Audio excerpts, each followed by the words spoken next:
본 방송에서 제공하는 투자 정보는 투자 판단에 대한 조언입니다. 방송에서 제공하는 주식의 가치, 가격 상승 및 가격 하락에 대해서는 방송사에서 보장하지 않습니다.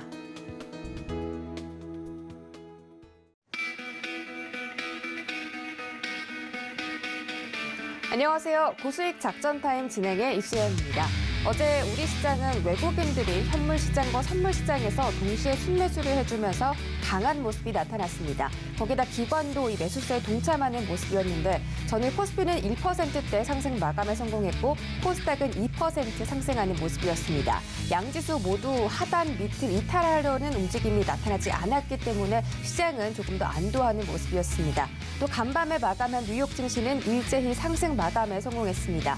다우지수는 등락을 거듭하다가 겨우 강보학권에서 거래 마쳤고 S&P 500 지수와 나스닥은 강세로 출발해서 0.2%대에서 상승하는 마감했습니다. 자, 어제 투자자들이 주목했던 미국의 소비자 물가지수가 발표됐는데 전년 대비 7%가 상승했지만 전월 대비는 둔화하는 수치가 나오면서 투자 심리는 계속 살아나는 모습이었고요. 오늘 이러한 영향들 우리 시장에 영향을 좀 받을지 한번 체크해 보도록 하겠습니다. 오늘의 투자 작전 자세하게 만나보시죠.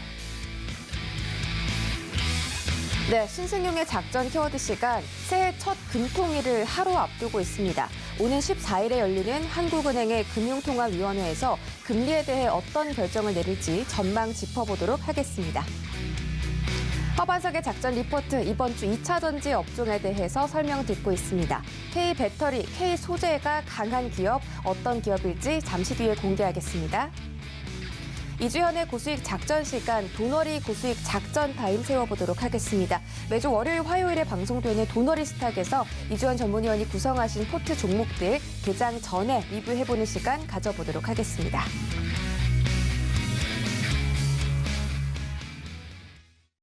네, 이 시간 신승용의 작전 키워드 시간으로 출발합니다. 브레인코리아 인베스트 신승용 대표와 함께합니다. 어서 오세요. 네, 안녕하십니까. 네, 반갑습니다. 첫 번째 키워드 바로 확인하시죠.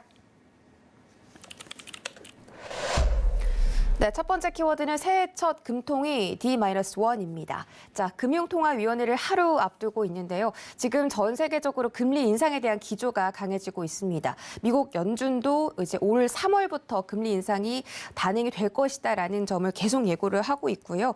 우리 시장도 1월 달에는 좀 금리 인상이 나올까 여부에 관심이 집중되고 있는데 한 57%의 전문가들은 동결할 것이다라고 보고 43%의 전문가들이 금리를 인상할 것이다라고 예고하고 있다고 합니다. 어떤 쪽으로 힘이 실릴지 자세한 전망 짚어주시죠.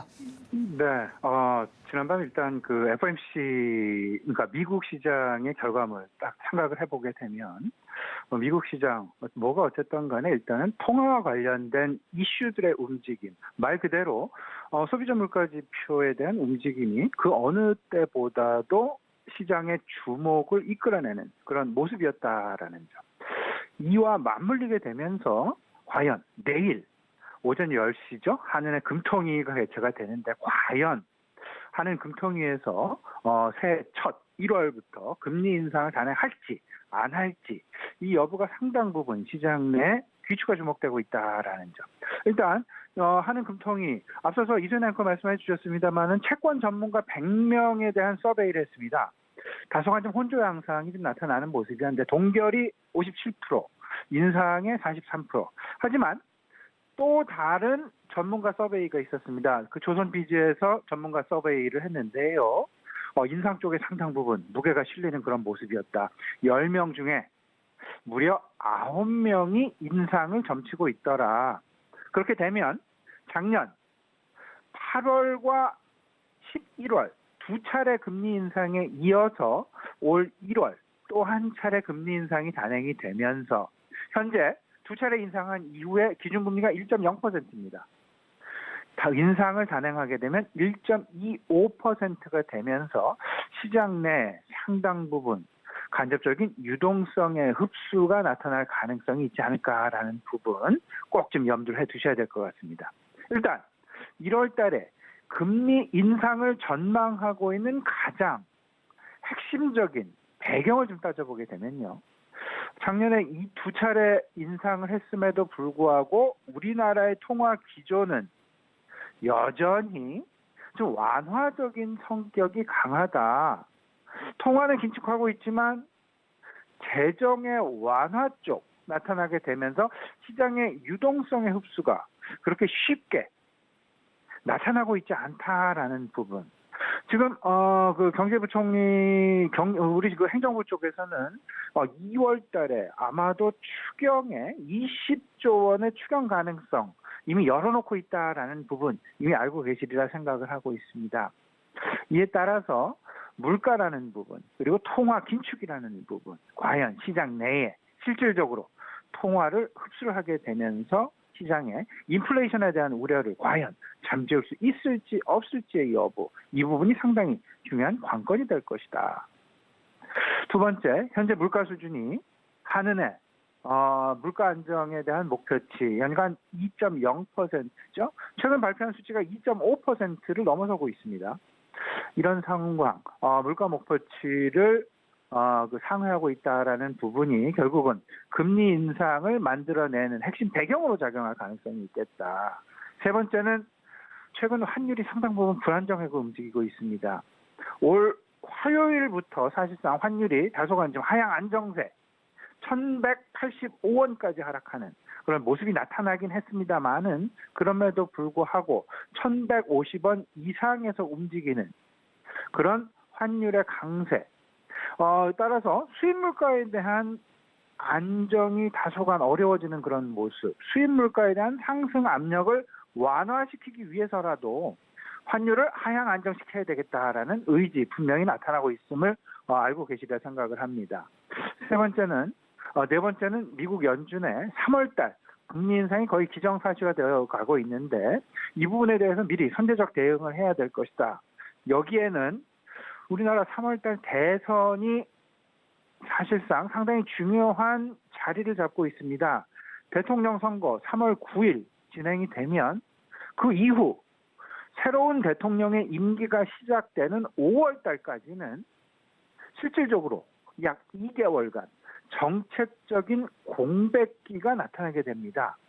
그때는 다소간 신정부의 이 부분 정책을 맞추기도 그렇고 어떤 그 인수인계에 대한 그 혼란 양상이 다소간 좀 존재할 가능성이 있기 때문에 확실한 시장 내 정책의 방향성과 관련된 메시지를 던지기에는 상당 부분 어렵다. 따라서 미리 1월 달에 금리 인상의 가능성이 상당 부분 높지 않을까라는 핵심적인 배경 자리 잡고 있다라는 부분 꼭 생각을 해두실 필요 있어 보입니다. 분명한 것, FOMC의 긴축 가속도에 대한 우려감이 계속 커지고 있는 것이 사실입니다. 지난밤 미국 증시 거의 40년이 넘게 40년 만에 최고의 인플레이션, 소비자 물가 상승률이 나타났음에도 불구하고 미국의 시장 다소간 좀 강보합 내지는 강세를 보였던 가장 중요한 배경은 인플레가 실질적으로 생각했던 것보다는 좀 약한 모습. 오히려 시장에서 전망한 부분의 수준에 그냥 부응하는 상응하는 정도 수준에서 마무리가 됐다라는 점.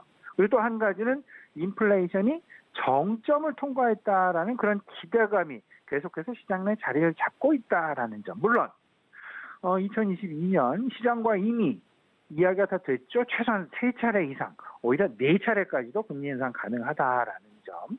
하반기 6월달 이후 7월부터 그 긴축, 양적 긴축이 시작될 가능성까지도 이야기가 되고 있다라는 점. 현재 시장 투자 심리, 우리 시장 잘 보셔야 됩니다. 두 가지를 좀 보셔야 되는데 FOMC의 긴축 선회, 우리나라도 긴축 선회, 그리고 한은의 금통이 당연히 선제적인 긴축 대응. 이제 분명한 것, 유동성 장세가 마무리되고 있다. 그렇다면 두 번째, 실적 장세가 시작되는데 실적 장세의 가장 핵심적인 부분은 실적 정점 논란이 되겠습니다. 실적이 계속해서 지속적으로 상승을 할 수 있는지 없는지에 대한 퀘스천. 이 부분을 놓고 이번 실적 시즌에 대한 기대감 또는 1분기 실적에 대한 기대감, 지금 현재 시장의 추가적인 지속 상승 가능성 여부, 이 부분을 판단할 수 있는 상당히 혼돈 양상의 지속 가능성, 이 부분을 꼭 열어놓고 생각을 하셔야 될 것 같습니다. 자, 한국은행의 금통위는 금리 인상 쪽으로 결정이 날 수도 있다. 뭐 이런 전략을 세워주셨고 국내를 살펴봤다면 또 연준의 계획도 들어봐야겠죠. FOMC의 통화 정책 방향성에 대해서는 어떻게 생각하십니까? 예, 이 부분도 상당히 중요한 것 같습니다. FOMC 최근에 이제 그 골드만삭스 전망을 보면요, 3월부터 4차례 시장에서 예상하고 있는 부분은 3차례였는데 골드만삭스는 4차례 이상을 지금 예고를 하고 있습니다. 여기에 양적 긴축 QT 7월에 분명히 시작할 가능성이 높겠다. 그리고 페드워치 서베이를 보게 되면 3월 달 금리 인상 가능성은 무려 76%.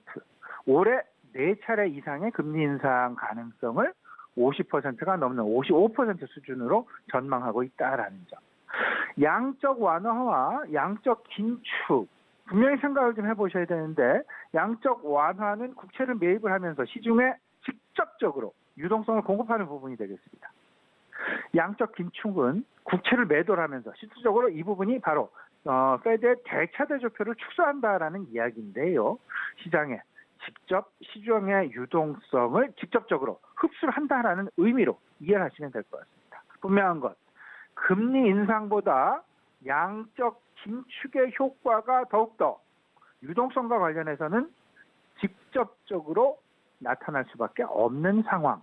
금리 인상은 간접적인 통화 긴축의 방향, 어떤 정책이다라면 양적 긴축은 QT는 직접적인 유동성 흡수 정책이다라는 점. 양적 긴축 내년 하반기를 분명히 예고하고 있습니다. 많은 금리 인상, 3월 달에 금리 인상, 7월 달에 양적 긴축. 이 이야기는 이미 시장에 유동성 장세가 끝났다. 이제 서서히 다음 장세를 준비를 해야 된다라는 시장 내 시그널을 계속해서 던지고 있다라고 보셔야 되는데 유동성 장세가 마감하고 있다라는 부분은 인플레이션에 대한 우려감이 그만큼 커졌다라는 이야기고 실적 장세 진입, 과연 진입할 수 있을까 없을까? 이 부분은 역시 실적 정점 논란이 그 키를, 그 핵심을 쥐고 있다라고 보셔야 될 것 같습니다. 여기서 중요한 것, 통화 긴축은 기정사실화. 그렇다면 우리가 앞으로 관심을 가져야 될 부분은 그 시기, 그리고 그 속도에 관심을 가져야 된다. 분명한 것, 금리와 유동성의 변동성, 이 부분을 염두한 두 가지 관심 업종 꼭 생각을 해 두셔야 되는데 인플레이션에 대한 해지, 인플레이션 해지를 감내할 수 있는 그런 업종이 무엇일까? 그리고 실적 장세로 넘어가는 과도기에서 실적 장세 쪽에 조금은 더 베팅을 하실 필요는 있습니다. 따라서 실적이 정말 개선될 만한 업종이 무엇일까? 따져보게 된다라면 인플레이션 해지 쪽에는 원자재와 금융, 결국은 은행주와 증권주에 대한 관심, 그리고 원자재에 대한 관심 분명하다라고 말씀을 좀 드려보고 싶고요. 실적 쪽은 아무래도 고용과 소비와 밀접하게 연관이 되어 있습니다. 소비가 나타나는 쪽, 고용이 개선되면서 소비가 나타나고 전반적인 경기 개선을 꾀할 수 있는 업종. 결국은 내구 소비재 업종이다. 내구 소비재는 자동차와 IT와 가전이다. 자동차는 특히나 친환경과 관련된 자동 완성 자동차도 있을 수 있지만 자동차 부품 업종에 대한 관심, 그 어느 때보다도 필요해 보이지 않나. 여기서 말씀드리는 자동차 부품은 기계장치와 관련된 자동차 부품이다라기보다는 전자장치와 관련된 자동차 부품이다. 따라서 자동차 부품 그리고 IT 이 두 가지가 융합되어져 있는 IT 자동차 부품에 대한 관심 분명히 필요해 보인다라는 점 말씀드립니다. 네, 연준의 통화 정책에 대해서는 그 긴축의 속도와 시기가 중요하다라는 점 짚어주셨고요. 또 이와 함께 해지할 수 있는 섹터들 함께 분석을 해봤습니다. 자, 이제 오늘자 시장 대응 작전도 중요할 텐데 어제 CPI 지수가 발표가 됐습니다. 전년 동기 대비 7%가 상승하면서 40년 만에 최대치가 발표됐는데 지금 간밤에 원자재 가격도 급등하면서 지금 경기 긴축에 대한 우려가 심화되고 있는 것 같습니다. 자, 오늘자 시장은 어떤 전략 세우면 좋을까요? 예, 이렇게 보셔야 되겠죠. 지금 앞서서 제가 말씀드렸던 인플레이션 해지 전략이 지금 이미 글로벌 시장에서 나타나고 있다. 직접적으로 원자재를 구매하려는 그런 수요가 많이 나타나고 있는데 여기엔 두 가지 의미가 있습니다. 하나는 경기가 개선될 것이다. 경기 개선이 지속될 것이다라는 그런 기대감. 따라서 원자재 가격이 상승한다라고 보셔야 될 것 같고, 두 번째는 인플레이션을 해치하기 위해서 원자재를 직접 구매를 하고 있다라는 점. 그럼 우리 금융시장에서 할 수 있는 방법은 인플레이션 해치를 위한 관련 업종을 사는 것이 바로 그 대안이 될 수 있다라는 말씀을 드려봅니다. 지난번 미국 시장 3대 지수 모두 상승 마감하는 그런 모습이었죠. 하지만 그 상승의 폭은 그렇게 크게 나타나지는 않았습니다. 왜냐하면 사실 투자 심리가 다소가 어찌 보면 좀 혼조 양상을 보였다라고 해도 과언이 아니지 싶긴 한데 12월 소비자 물가 지수가 사실상 40년 만에 최고치를 보여주면서 연준의 긴축에 대한 가속화 우려감이 실질적으로 작용을 했다라고 봐야 되는데 시장은 조금은 더 세밀하게 봤다라는 말씀을 좀 드려봅니다. 일단 그 코어 CPI 쪽이나 뭐 전반적인 이런 부분들을 따져보게 된다라면 시장의 전망치에서 크게 벗어나지 않는 그런 모습. 여기에 더 나아가서는 인플레이션이 실질적으로 이제는 좀 정점을 통과하게 되면서 물가 상승에 대한 압력 요인이 실질적으로 조금은 좀 완화되어져 가고 있더라. 따라서 연준의 긴축 가속화 우려에 대한 그 불안감이 다소간 좀 완화되어지는 그런 모습이 나타나긴 했는데 이에 대한 주요 배경은 역시 실적 경기가 나아질 가능성이 있다라는 그런 기대감이 분명히 작용하고 있다라는 점. 일단 10년물 국채는 전일 대비해서 조금 좀 소폭 상승하는, 하지만 시장에서 우려하고 있는 1.8%에 비해서는 좀 낮아져 있는 1.75%로 마감을 하면서 다소간 좀 우려감이 완화되어지는 그런 모습 나타났고요. 달러 인덱스 역시 하락하면서 95포인트 아래로 하락하는 그런 모습들이 나타났다. 두 번째는 이제 그 오미크론 관련주의 어떤 그 혼조 양상이 나타났습니다. 일단 경기 개선 그리고 그 오미크론 확산 우려, 경제 봉쇄는 분명히 안 할 것이다. 지금 현재의 상황에서 계속적인 어떤 그 오미크론 관련한 확산 여부는 시장에서 관심을 가지고 주목은 하되 아직 시장에 영향을 줄 만한 그렇게 큰 그 모양은 안 보여주고 있다. 예를 따라서 항공주도 하락, 그리고 모더나나 화이자나 관련주 역시 하락. 여기서 항공주가 하락한 가장 큰 배경은 오히려 상승을 했어야 되는데 하락한 이유는 원자재 가격의 상승이다라고 보셔야 될 것 같습니다. 물가 상승 압력, 그러니까 그 비용 상승에 대한 우려감, 국제 원유 가격의 상승에 따른 실질적인 항공주에 대한 직접적인 평가, 이런 부분들이 다소간 좀 반영한 것으로 보시면 될 것 같고요. 오히려 기술주와 내구 소비재에 대한 관심이 늘어났다. 애플이나 마이크로소프트나 구글이나 각각 1% 내외의 상승. 여기에 자동차주, 특히나 테슬라는 골드만삭스에서 어떤 실적 전망치를 상향 조정했죠. 그러다 보니까 테슬라 4%에 육박하는 상승이 나타났고요. 포드, 내구 소비재의 중심에 있는 자동차 0.5% 상승을 보였다. 지금 현재 시장 좌지우지할 경제 핵심 요인 따져보게 되면 세 가지로 요약이 됩니다. 인플레이션, 그리고 고용, 경기 선행 지표로서 확인하셔야 되고요. 고용이 좋아져야만 세 번째, 소비가 개선될 수 있다. 결국 지금 현재의 경기 개선을 이끌어 나갈 수 있는 그 경제 지표는 소비일 수밖에 없다라는 부분. 인플레이션이 높게 나타난다 하더라도 소비가 계속해서 긍정적인 모양을 보여준다라는 시장 상승 계속 이어질 가능성이 높다라는 점 생각을 해보시면서 궁극적으로는 결국은 소비에 우리가 관심을 가져야 될 것이고, 그 소비와 밀접하게 연관이 되어 있는 내구 소비재에 대한 관심 분명히 가져나가야 된다라는 점. 분명한 것, 금융시장과 실물 시장 그리고 대체 시장이 있습니다. 금융 시장에는 환율 시장, 채권 시장, 증권 시장이 있고요. 실물 경제 지표에는 고용과 소비와 물가 그리고 대체 자산 시장에는 부동산과 원자재, 에너지가 있는데 여기서 한 가지 우리가 주목해야 될 것.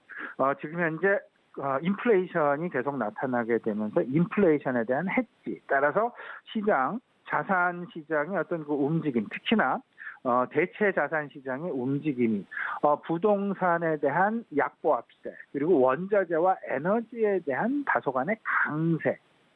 그렇다면 우리는 이러한 인플레이션을 직접적으로는 그 시장에 들어가지 못한다 하더라도 간접적으로 이와 관련된 업종에 대한 관심을 분명히 가져야 된다. 따라서 시장의 최대 관심사 두 가지, 결국 인플레이션과 그러니까 유동성 장세의 마감과 실적 장세로의 진입 여부. 그러면 관심 가져야 될 것, 인플레이션에 대한 해지 업종 그리고 안정적인 실적 성장으로 이어질 수 있는 그런 실적 장세를 대비한 그런 업종에 대한 관심. 결국은 안정적인 지속 성장이 가능한 4차 산업혁명과 내구 소비재 관련주, 그리고 인플레이션 해지와 관련된 원자재, 그리고 금융주에 대한 관심. 여기 하나 더 나아가서 지금 현재 긴축 선회를 하게 되면요. 통화정책의 긴축 선회를 하게 되면 재정은 분명히 확대를 지속해야 됩니다. 그럼 재정 확대는 정부 지출이 커진다는 얘기인데 정부가 어떤 쪽에 재정 지출을 확대를 하고 있는지 그리고 지속적인 재정 지출이 나타날 수 있는 그런 관심 업종. 결국은 친환경 인프라일 수밖에 없다. 미래 성장 동력을 계속해서 확보하고 그리고 고용도 늘릴 수 있고 전체적인 경제에 직접적으로 영향을 미칠 수 있는 그런 업종. 결국은 친환경 그리고 플러스 인프라 산업인데요. 이 두 가지 교집합, 결국 친환경 인프라에 대한 관심 분명히 계속해서 가져나가셔야 된다라는 부분 다시 한번 말씀드리겠습니다. 네, 지금 이 시장에서 어떤 대응을 하면 좋을지 말씀해 주셨고 지금 시장의 최대 관심 실적 장세로의 전환이다라는 점 꼭 짚어드리면서 오늘 인사 여기서 마무리하도록 하겠습니다. 오늘 말씀 고맙습니다.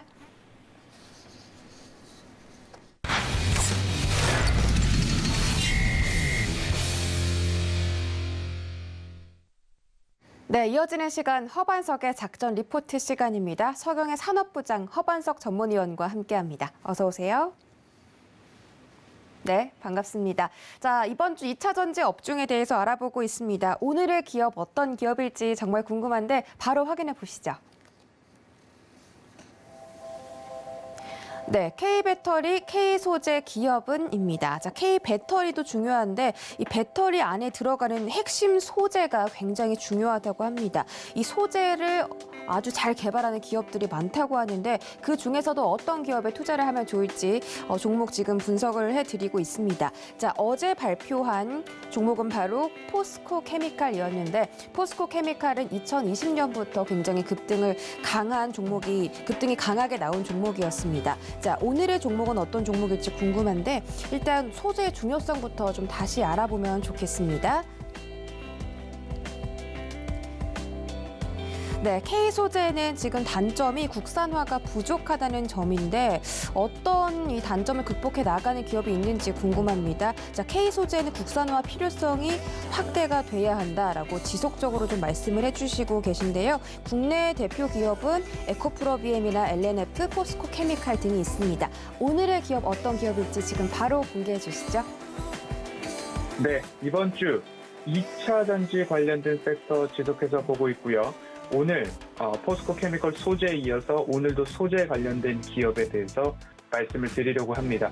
1월 18일 IBK 투자증권 리포트와 11월 15일 카카오페이 증권, 11월 30일 이베스트 투자증권의 발간 리포트를 가지고서 말씀을 이어가도록 하겠습니다. 소재 국산화에 대한 이야기를 드리고 있는데요. 소재 국산화, 우리나라가 모든 것들 다 잘하고 있지만 소재와 소재단, 원료 이 부분에 있어서 밸류체인이 아직 탄탄하지 못하다.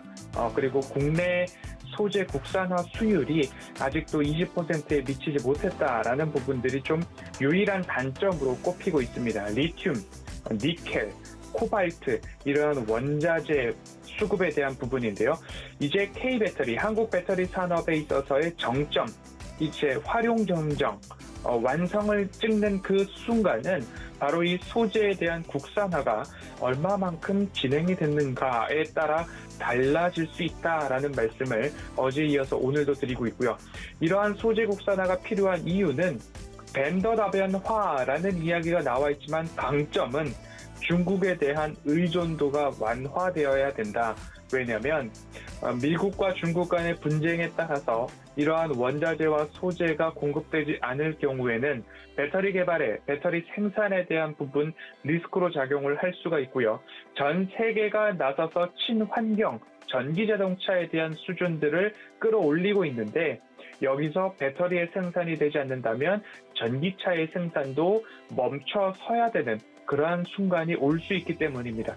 현재 반도체 그리고 원자재 공급이 부족한 반도체 쇼티지 때문에 모든 자동차뿐만 아니라 여러 가지 산업에 있어서의 정체가 나왔던 것처럼 배터리도 이러한 순간을 맞을 수 있다라는 부분에 있어서 이 소재, 원자재 이 부분에 있어서의 중국에 대한 의존도를 낮춘다는 것 굉장히 중요하다. 그리고 고성능과 고품질에 대한 한국산 소재 수요가 증가하고 있다라는 점, 국산화를 높이면 높일수록 우리들의 단가, 경쟁력 모두 다 좋아진다라는 부분 말씀을 드렸습니다. 그래서 소재와 관련된 기업들이 어디가 있는가를 살펴보면요. 하이니켈과 관련해서는 양극재죠. 에코프로비엠, LNF, 포스코 케미컬 들 수 있을 것 같고요. 실리콘 음극재와 관련해서는 대주전자재료, 그리고 전해질, 전해액과 관련해서는 천보, 분리막은 SKIE 테크놀로지, 그리고 LG화학도 이제 소재에 관련된 부분으로서 발돋움하겠다라는 계획들을 발표를 했습니다. 그리고 동박과 관련해서는 SKC, 일진머트리얼즈, 솔루스 첨단 소재까지도 국내 소재와 관련된 양극재, 음극재, 전해질, 분리막 관련된 기업들, 대표 기업들 좀 말씀을 드렸습니다. 2차 전지 업종, 이제는 소재 부분 쪽으로 주가도 많이 쉬었고 어제 반등이 좀 나왔습니다. 그러면 배터리 21년에도 뜨거웠지만 22년에도 뜨거울 것이다 라는 말씀을 드려오면서 소재에 대해서 22년도 집중 이어가야 된다라는 말씀 먼저 드리도록 하겠습니다. 네, 그동안 많이 쉰 만큼 이제는 좀 움직일 때가 된 것 같습니다. K 소재 기업들 말씀을 해주셨는데 그 중에서도 이제 허반석의 모멘텀 체크리스트에 부합하는 기업이 어떤 기업일지 바로 공개해 주시죠. 네, 오늘 말씀드릴 두 번째 기업은 천보입니다. 어제 배터리 소재와 관련된 포스코 케미컬 말씀을 드렸고요. 오늘은 천보, 이 전해액, 전해질, 전해 첨가제 관련된 기업입니다.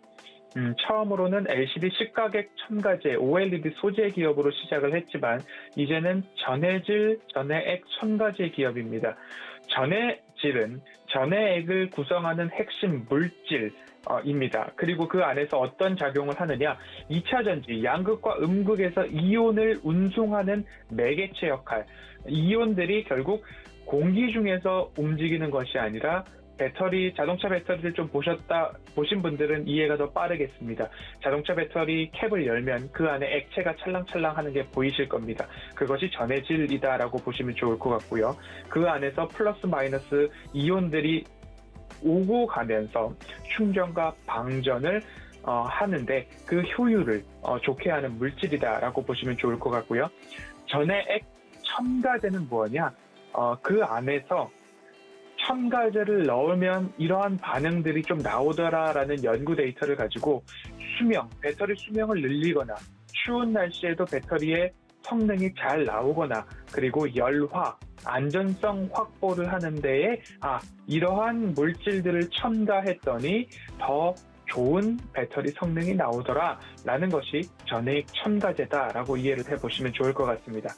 사업별 매출 비중이 출발은 OLED와 관련된 전자 소재로 출발을 했다라는 말씀을 드렸습니다. 하지만 20년도부터 2차 전지 관련된 소재가 50%까지 올라왔습니다. 그리고 전자 소재는 38%, 21년도 3분기 기준으로 2차 전지 관련된 소재 부문의 매출 비중이 66%를 기록하고 전자 소재는 26%까지 좀 내려왔습니다. 그러면 기업의 전반적인 사업 포트폴리오 매출 구조가 2차 전지 관련된 소재, 즉 전해 질과 전해 첨가제가 기업의 매출 65% 이상을 차지하고 있다라고 기억을 해보시면 좋을 것 같습니다.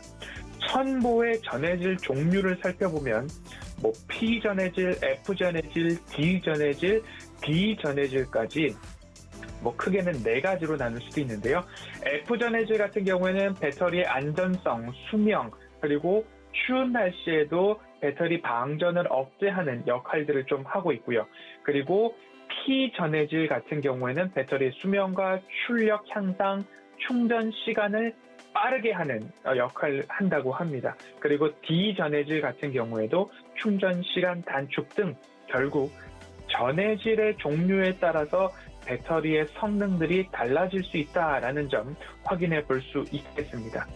그리고 최근 리튬 관련된 가격들이 가파르게 상승을 했습니다. 그러면 그간 범용 전해질 가격이 상승이 되는데 그러면 낮은 가격에 쓰고 있던 전해질이 가격이 상승해서 그간 아주 하이엔드급 특수 전해질로 불리웠던 F 전해질까지도 범용 전해질의 가격이 올랐으니까 그러면 가격 차이가 크게 나지 않으면 오히려 더 좋은 전해질을 쓰는 게 업계의 트렌드로 변화되고 있습니다. 그래서 그간 많이 쓰였던 P 전해질이 아니라 이제는 F 전해질로의 대중화가 이루어지고 있는 모습들이 나오고 있는데 그러면 첨보 같은 경우에는 많이 팔리지만 단가가 적었던 전해질을 파는 것보다 이제는 비쌌지만 성능이 좋았던 F 전해질들을 더 많이 채용한다는 소식에 가격 경쟁력 그리고 기술 경쟁력 그리고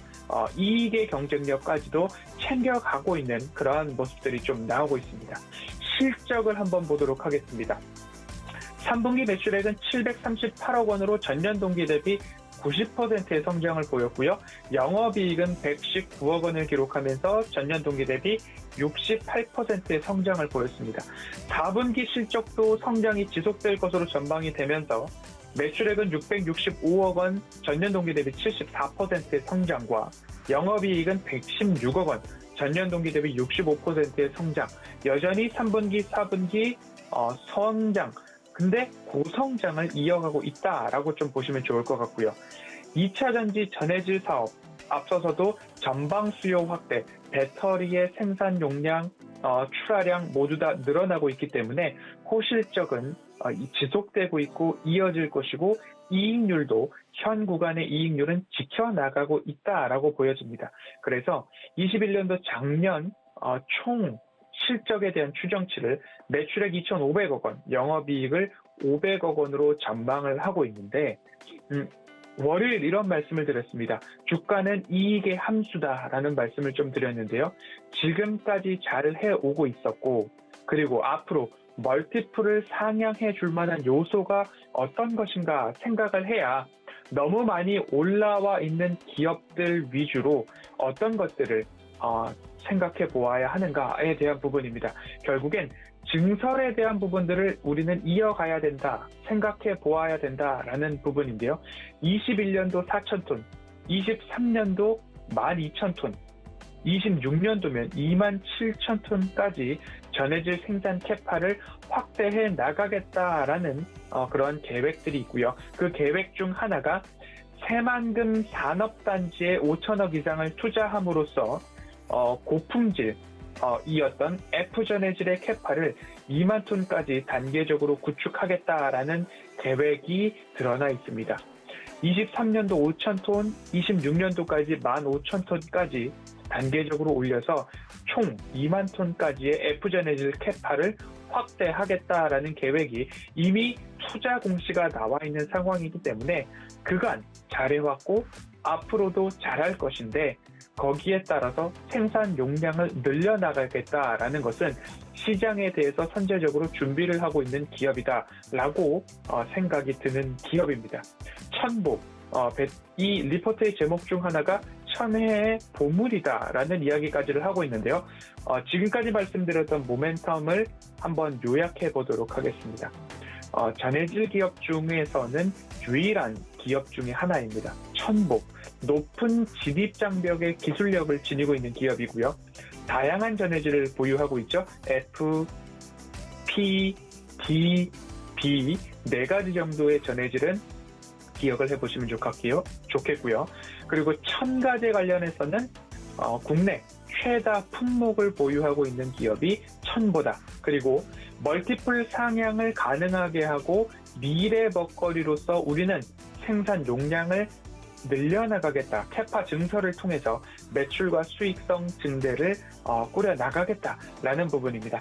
LFP 양극재 수요 확대에 따라서 특수 전해질 수요도 자연스럽게 따라갈 수밖에 없다. 늘려나갈 수밖에 없다. 확대될 수밖에 없다라는 부분을 한번 기억해 보신다면 K배터리의 시장 점유율 출하량 확대에 따라서 이제는 K 소재 기업들의 중요성이 하나하나 두각될 22년도라는 말씀을 드리면서 배터리가 많아지면 많아질수록 배터리 셀 업체도 분명히 좋아지겠지만 배터리 소재에 대한 중요성도 지금 주가의 상승만큼 지난 20년도, 21년도 주가 상승, 퍼포먼스가 왜 나왔는가를 생각해보면 그만큼 소재가 중요했었기 때문이다. 그러면 차트상 저위험 구간에서 나는 어떤 기업을 중점적으로 모아갈지 잘 살펴보셔야 된다라는 말씀드리면서 오늘 천보 리포트 분석은 여기까지 하도록 하겠습니다.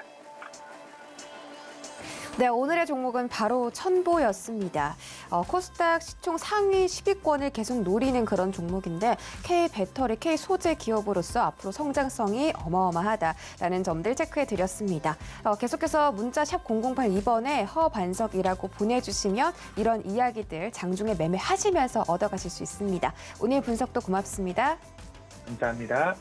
네, 저희는 바로 이주현의 구수익 작전 시간으로 넘어가 보겠습니다. 서경의 테마부장 이주현 전문위원과 함께합니다. 어서 오세요. 네, 안녕하세요. 네, 반갑습니다. 자, 이제 도너리 스탁, 도너 리포트에 지금 포함이 되어 있는 종목들 개장 전에 리뷰를 해보고 전일 올랐던 코스피, 코스닥 종목들도 한번 추가 상승 여력이 어떤 종목이 있을까도 체크를 해보도록 할 텐데 어제 도너 리포트에 있는 종목 중에 국전약품이 최고 23%까지 올랐다가 종가는 8%로 마무리를 했습니다. 변동성이 굉장히 강한 종목인데 이 종목들 먼저 리뷰해 주시고 그 다음에 추가 상승 종목들 체크해 주시죠. 네. 일단 국전약품은 도너리포트에 이제 들어가는 있지만 당일날 그러니까 포트 포함한 당일날 이제 바로 목표가를 달성을 했던 종목이라서 지금 일단 뭐 기술적으로는 우리가 이제 보는 것처럼 굉장히 좀 강한 지지 라인을 형성한 그런 위치에서 반등이 한번 나왔다라고 생각이 되는 부분입니다. 그래서 이게 뭐 추세적인 되돌림이 만들어질까 하는 그런 의문점은 좀 있고요. 보시는 것처럼 이제 2021년도부터 해서 한 6월, 7월, 8월 요 구간에 강한 저항대를 형성했던 가격대까지 내려왔기 때문에 한 차례에 반발이 나왔다. 이렇게 생각을 하면 될 것 같습니다. 그래서 거래량도 나와줬고 어저께 이제 시세 좀 나와줬는데 보시는 것처럼 이제 요 조정을 받던 요 기간이 그렇게 이제 뭐 기간 조정으로 이렇게 바닥을 좀 다지면서 시간을 좀 오래 끌었던 그런 상황이 아니기 때문에 올라올 때 바로 이런 식으로 이제 윗꼬리를 다는 그런 흐름이 나올 수밖에 없다라고 생각이 들고요.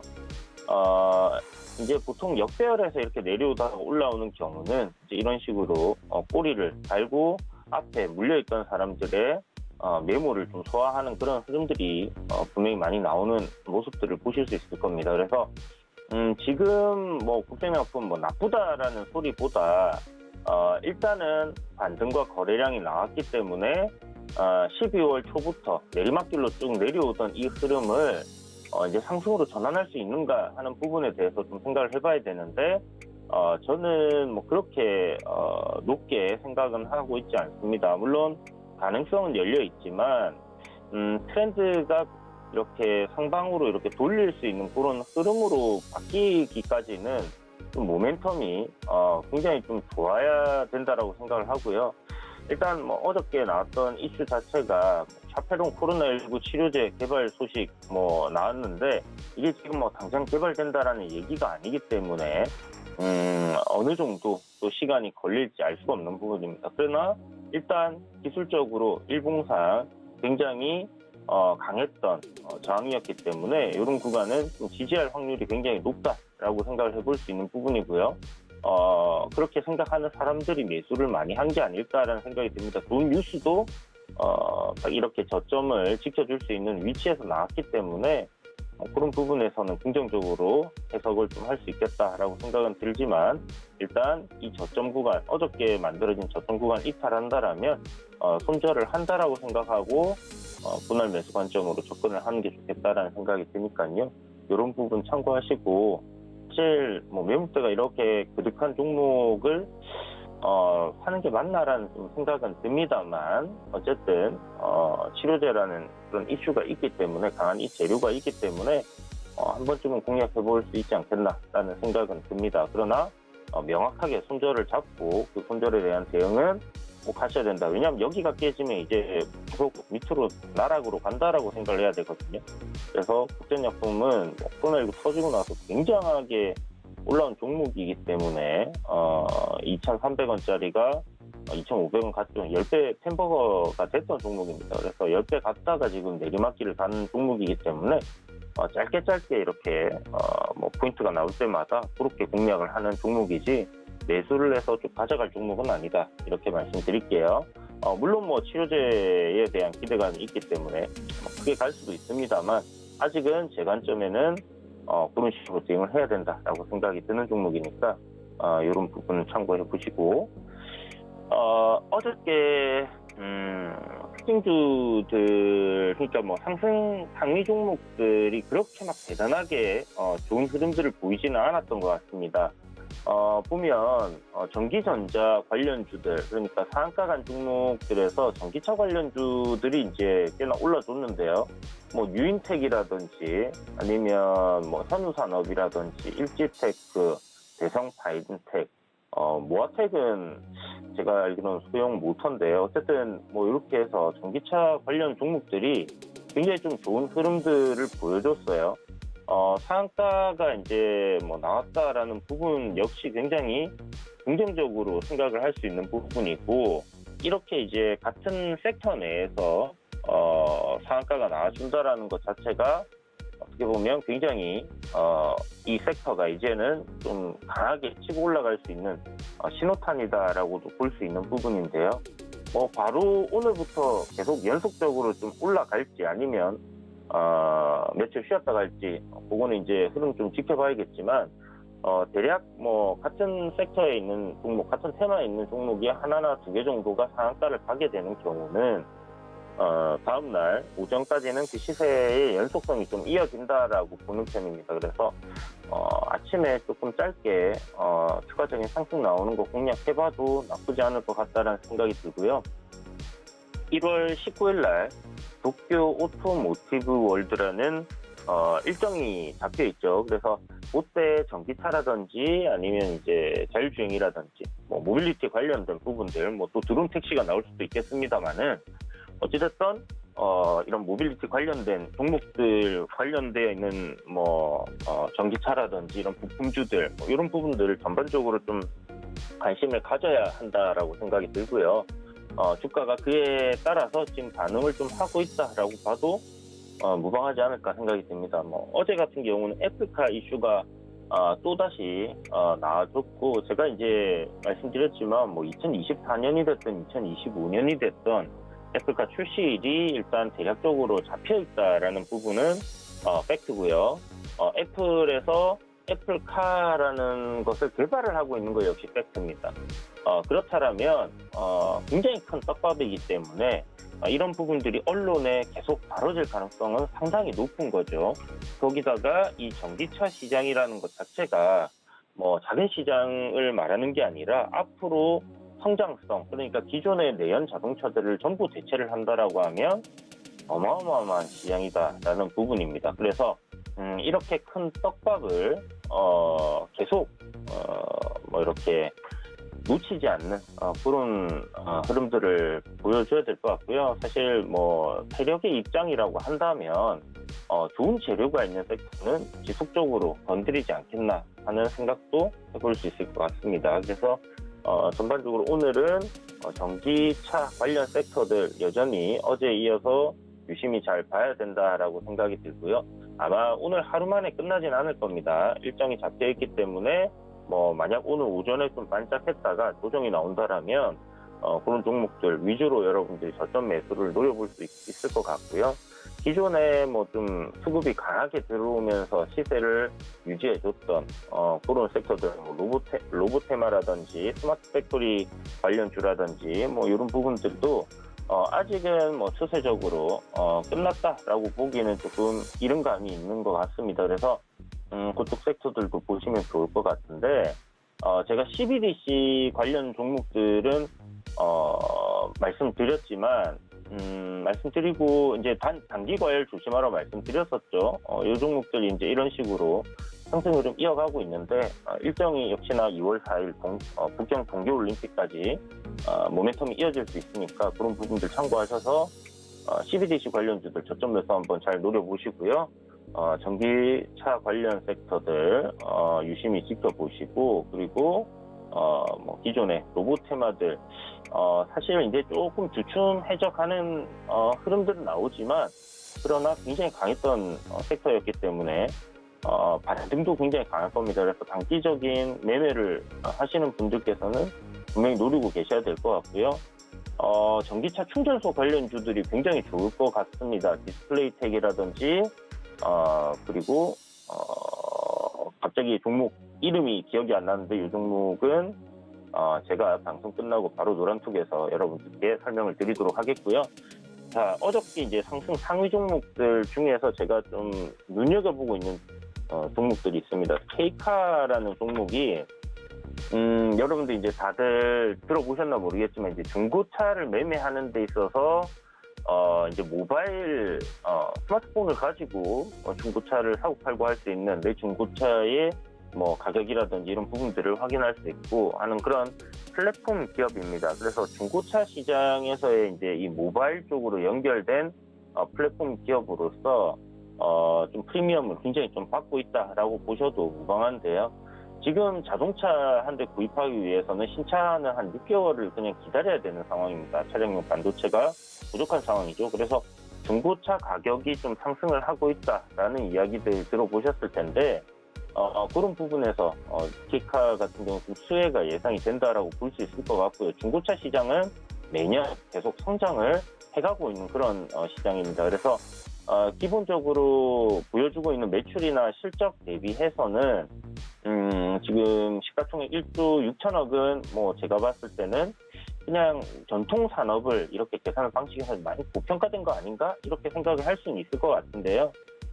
문제는 이제 플랫폼 기업이라는 부분에 대한 프리미엄 그리고 중고차 시장에서의 이런 그 성장성 그리고 모바일로 이제 진행을 한다라는 부분이 앞으로 추가적인 성장성이 굉장히 좀 크지 않겠나라는 부분들이 포함이 돼 있다. 주가의 가격이 이제 그렇게 형성되고 있다라고 생각하면 될 것 같고 시장에서 그렇게 평가를 받고 있으니까 그렇게 이해를 하면 될 것 같습니다. 그래서 지금 확장 이후에 시세를 크게 줬다가 조정받고 있는 상황인데요.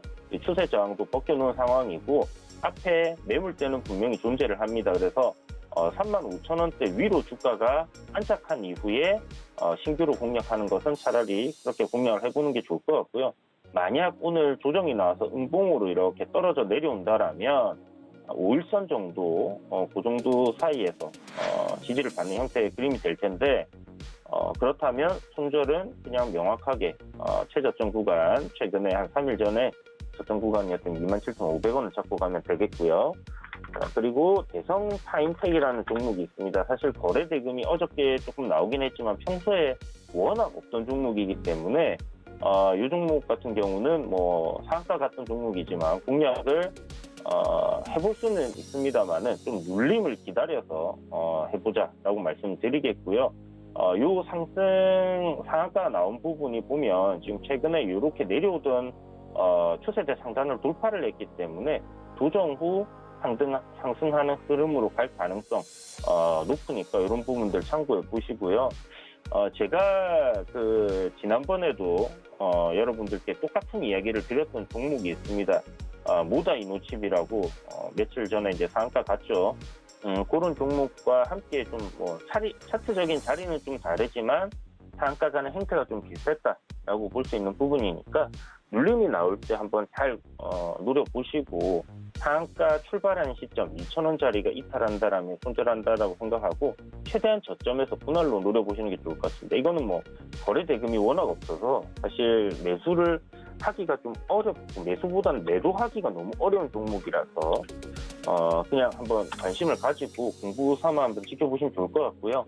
ABL 바이오라는 종목이 어제 거의 갭 상승해서 상한가로 다이렉트로 직행을 했는데 제 생각에는 이 종목은 추가적인 상승 흐름이 굉장히 좀 크게 나올 가능성 높지 않겠나 싶고요. 1차적으로는 한 3만 원 정도까지 무난하게 상승할 가능성이 높다라는 생각이 들고요. 월봉상 박스권 흐름이라고 볼 수 있는 고점인 35,000원대도 이번에 1조 3천억이라는 기술 수출 이슈가 있기 때문에 그런 부분으로 좀 상승 흐름이 이어지지 않겠나. 1차적으로는 한 3만 원에서 3만 2천 원 정도의 저항이 좀 예상이 됩니다. 그러나 그 구간을 넘어선다라고 하면 신고가도 우리가 좀 바라볼 수 있는 그런 흐름들이 나오지 않겠나라고 예상이 되니까 이 종목도 여러분들이 참고하셔가지고 조정 받을 때 매수를 노려본다면 좋을 것 같다. 이렇게 정리해드리도록 하겠습니다.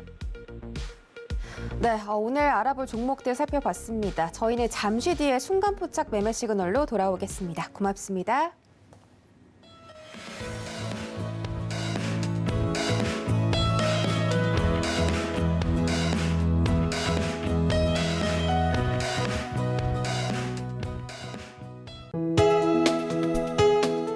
본 방송에서 제공하는 투자 정보는 투자 판단에 대한 조언입니다. 방송에서 제공하는 주식의 가치, 가격 상승 및 가격 하락에 대해서는 방송사에서 보장하지 않습니다.